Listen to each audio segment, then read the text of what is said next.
परभणीतील दगडफेक प्रकरणी न्यायालयीन कोठडीत असलेल्या एकाचा मृत्यू झाला। सोमनाथ सूर्यवंशी असं 35 वर्षीय मृत तरुणाचं नाव असून कारागृहात मृत्यू झाल्याची प्राथमिक माहिती समोर आली आहे। जिल्हा सामान्य रुग्णालयात आणल्यानंतर डॉक्टरांनी त्याला मृत घोषित केलं। नांदेड परिक्षेत्राचे आयजी शहाजी उमप पुन्हा परभणीत दाखल झालेले आहेत।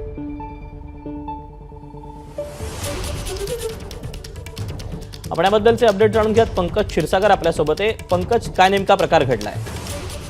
आपण जर बघितलं तर डॉक्टर बाबासाहेब आंबेडकर यांच्या पुतळ्यासमोरील संविधान शिल्पाची तोडफोड करण्यात आली होती। यानंतर जो बंद आयोजित करण्यात आला होता, या बंदमध्ये काही टोळक्याने येऊन धुडगूस घातला होता, जाळपोळ केली होती।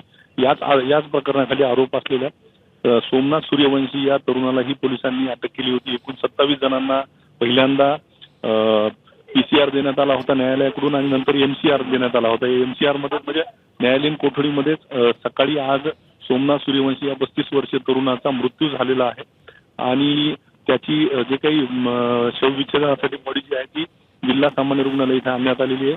स्वतः आयजी शहाजी उमप असतील, प्रभारी पोलीस अधीक्षक यशवंत काळे असतील, हे सर्वजण इथं आहेत।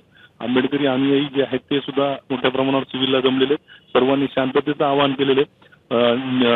न्यायाधीशांच्या उपस्थितीमध्ये त्यांचं शवविच्छेदन केलं जाणार आहे। नांदेडला किंवा औरंगाबाद संभाजीनगरला ते कुठं होतं याचा निर्णय होणार आहे आणि त्यानंतर शवविच्छेदन केल्यानंतर हा मृत्यू का झाला याची स्पष्टता येईल। आता सध्याच्याला परभणीमध्ये तणावपूर्ण शांतता आहे। पोलीस आणि जिल्हा प्रशासनानं शांततेचं आवाहन केलेलं आहे। सर्व आंबेडकरी नेते इथं जिल्हा सामान्य रुग्णालयात उपस्थित आहेत, त्यांनी ही शांततेचं आवाहन केलेलं आहे। एबीपी माझा, उघडा डोळे बघा नीट।